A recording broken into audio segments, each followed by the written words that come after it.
BSNL ने senior executive trainee बनने का एक जबरदस्त मौका निकाला है।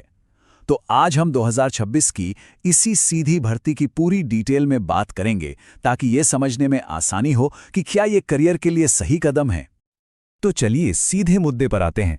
भारत संचार निगम लिमिटेड, जिसे हम सब बीएसएनएल के नाम से जानते हैं, 120 सीनियर एग्जीक्यूटिव ट्रेनी पदों पर भर्ती करने जा रहा है। हाँ, पूरे 120 पद। ये टेलीकॉम सेक्टर में करियर बनाने का सपना देखने वालों के लिए सच में एक बहुत बड़ी खबर है। अच्छा, तो ये जो मौके हैं, ये दो अलग अलग रास्तों में बटे हुए हैं। मतलब दो अलग अलग स्पेशलाइजेशंस है। एक तरफ है इंजीनियरिंग और दूसरी तरफ फाइनेंस। चलिए देखते हैं किसके हिस्से में कितने पद आए हैं। तो ये रहा ब्रेकडाउन, और ये काफ़ी इंटरेस्टिंग है। देखिए, टेलीकॉम स्ट्रीम में है पूरे 95 पद, जबकि फाइनेंस स्ट्रीम में है 25 पद। इससे एक बात तो साफ है, बीएसएनएल का फोकस अपने कोर नेटवर्क और टेक्नोलॉजी पर कितना ज़्यादा है। मतलब उन्हें बड़ी संख्या में इंजीनियर्स चाहिए। ठीक है, तो अब आता है सबसे जरूरी सवाल, आखिर कौन कौन इसके लिए अप्लाई कर सकता है। चलिए अब एलिजिबिलिटी पर नजर डालते हैं, क्योंकि सारी कहानी तो यहीं से शुरू होती है ना। यहाँ देखिए, क्वालिफिकेशंस एकदम सीधी और साफ हैं।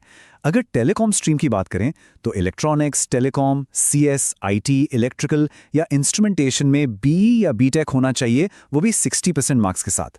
और अगर फाइनेंस स्ट्रीम की तरफ देखें तो वहाँ क्वालिफिकेशन है चार्टर्ड अकाउंटेंट यानी सीए या फिर कॉस्ट एंड मैनेजमेंट अकाउंटेंसी यानी सीएमए।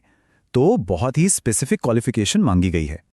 सिर्फ क्वालिफिकेशन ही नहीं, उम्र का भी एक क्राइटेरिया है। मिनिमम उम्र है 21 साल और मैक्सिमम 30 साल।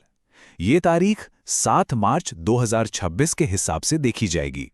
और हाँ, एक जरूरी बात, बीएसएनएल की भर्ती नियमों के हिसाब से कुछ एज रिलैक्सेशन भी है, तो ऑफिशियल नोटिफिकेशन चेक करना बिल्कुल न भूलें। तो अगर एलिजिबिलिटी मैच हो रही है तो अगला स्टेप है डेट्स का ध्यान रखना, क्योंकि ऐसे मौकों पर टाइमिंग ही सब कुछ होती है ना। चलिए अब उन खास तारीखों की बात करते हैं जिन्हें कैलेंडर पर मार्क करना बहुत जरूरी है। तो ये रहा पूरा टाइमलाइन। एप्लीकेशन शुरू हो रही हैं 5 फरवरी 2026 से और आखिरी तारीख है 7 मार्च 2026। इसी दिन फीस भी जमा करनी है, मतलब करीब 1 महीने का टाइम है। इसके बाद 8 से 15 मार्च तक करेक्शन विंडो भी खुलेगी और फिर बीएसएनएल सेट एग्जाम की डेट है 29 मार्च।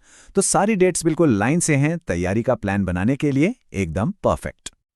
चलिए, तारीखों की बात तो हो गई, अब जरा ये देख लेते हैं कि अप्लाई करने के लिए फीस कितनी लगेगी। तो फीस कुछ इस तरह है। जनरल, ओबीसी और ईडब्ल्यूएस कैटेगरी के लिए यह है 2500 रुपीज, और एससी, एसटी या फिजिकली हैंडीकैप कैंडिडेट्स के लिए फीस आधी है, मतलब 1250 रुपीज। और हाँ, ये पेमेंट आपको ऑनलाइन ही करनी होगी। ठीक है, तो अगर सब कुछ सही लग रहा है और अप्लाई करने का मन बना लिया है तो प्रोसेस क्या है? आइए अब स्टेप बाय स्टेप गाइड पर एक नजर डालते हैं। प्रोसेस बहुत ही सिंपल है। देखिए, सबसे पहले अपने सारे डॉक्यूमेंट्स जैसे एलिजिबिलिटी, आईडी, एड्रेस प्रूफ, ये सब इकट्ठा कर लें। फिर दूसरा स्टेप, फोटो, सिग्नेचर और आईडी प्रूफ को स्कैन करना है। तीसरा और सबसे ज़रूरी स्टेप, सबमिट करने से पहले प्रीव्यू को बहुत ध्यान से चेक कर लें, कोई गलती न रह जाए। इसके बाद चौथे स्टेप में ऑनलाइन फीस पे करें और 5वें स्टेप में फाइनल फॉर्म का प्रिंटआउट ज़रूर ले लें। तो ये थी सारी जानकारी। पद कितने हैं, कौन अप्लाई कर सकता है, तारीखें क्या हैं और प्रोसेस क्या है, सब कुछ अब सामने है। अब बस एक ही सवाल बचता है और वो ये है कि क्या ये मौका करियर के लिए अगला सही कदम है।